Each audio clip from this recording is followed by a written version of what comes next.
This is it, Butters. We have to be strong. We're taking down those goddamn Chinese right now. I was always a fan of Eric Cartman. Anyway, it is a well-known fact that China steals intellectual property from governments and corporations around the world. When Xi Jinping rose to power in 2013, he did so with a plan. And he did so by stealing just one more thing from America. A slogan. Simple. He coined the term the Chinese dream. Sound familiar?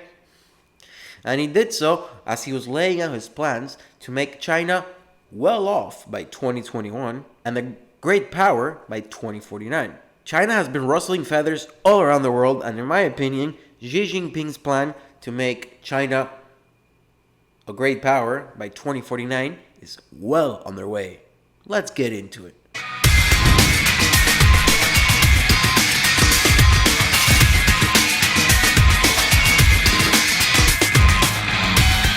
China and India have been clashing over border disputes for decades. That's not a new thing. But last month, in their border, Chinese and Indian troops engaged in an aggressive melee. In the melee, they used their fists, rocks, and throwing each other off cliffs as a means of attacking each other.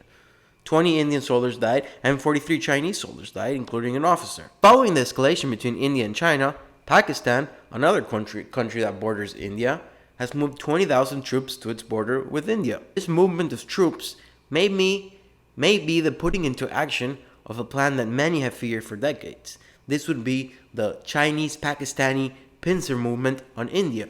And for those of you who are not military history enthusiasts like myself, a pincer movement is a very simple, it's like encircling your enemy. You attack them from two sides, you encircle them, and you close, and you close, and you close, killing them or making them surrender. Pretty nice movement. And it seems like India is on the brink of being the victim of such a movement.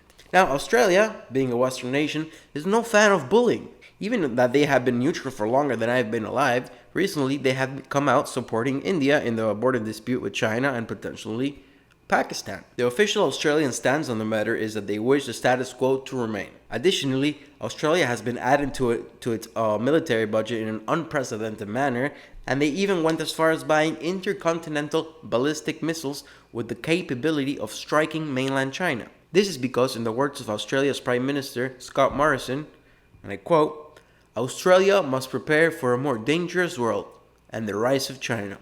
I agree, brother.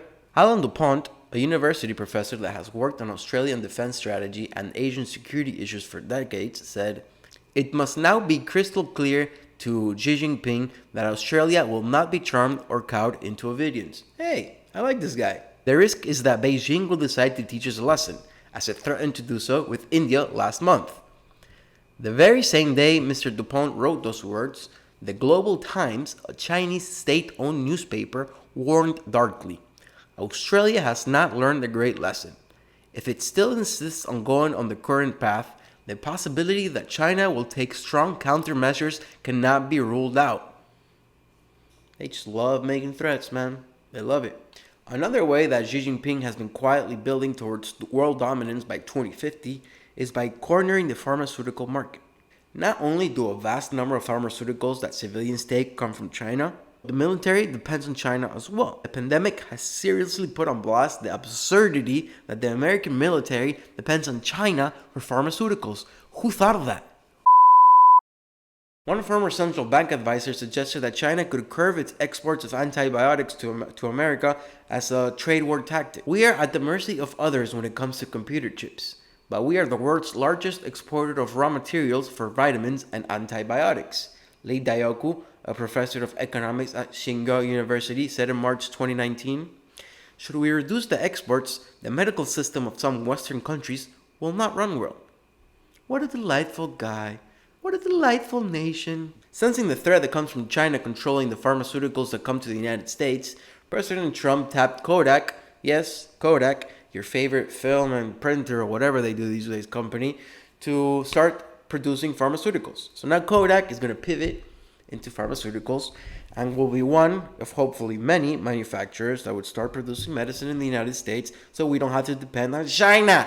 And that's not the only thing that President Trump has done recently to China. Trump this last month sanctioned Chinese officials over the Hong Kong security law, and more importantly, on July 20th, Trump sanctioned XPCC, a paramilitary organization, and 2 Chinese government officials because of their treatment of the Uyghurs in Xinjiang and how they're putting them into concentration camps and so on. Part of the sanctions on the ex-PCC is a ban on commerce with American companies. Like, for example, they can't sell things to Apple anymore. And this could be huge. I really hope that law chokes Chinese corporations and they must stop doing their human rights abuses like they've been doing. It's disgusting. Trump might go even farther in cutting Chinese influence in America by banning TikTok, the popular app that's got the teens addicted to doing the cringy dances. Yeah, it might get banned. And why? Because it spies.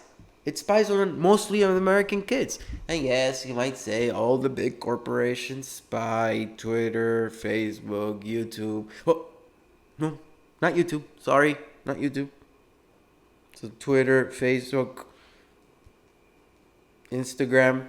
They all spy. But the difference is TikTok, when they spy, they give that information to the Chinese government. So unless Microsoft buys TikTok, which President Trump has given them 45 days to do, I think that those American cringy dances are forever gone. They're gonna be forever gone. Lastly, and maybe more scary, the Army Guard has begun reorganizing itself to prepare for a potential conflict with China or Russia. Hawkinson, the director of the Army National Guard, says that the troops are ready to be deployed to the Middle East. But in order to fight a world power, they need to be reorganized and retrained. They'll be ready by October 2021, Hawkinson says. Tick-tock, mother... After World War II and the fact that multiple nations possess nuclear weapons, it was thought that a great international conflict could not happen again. I agreed with this. I thought that as well. But now I'm starting to doubt it. Are we seeing a new axis of evil? Russia, China, Iran? Maybe Lil Kim will join? Is such a conflict like World War III even possible? Or would it just be like cyber and economic warfare? Or maybe it will be nothing and I'm just tripping. What do you think? Comment down below. Like, subscribe, ginger out. So, what are the plans to take over America again? I forgot.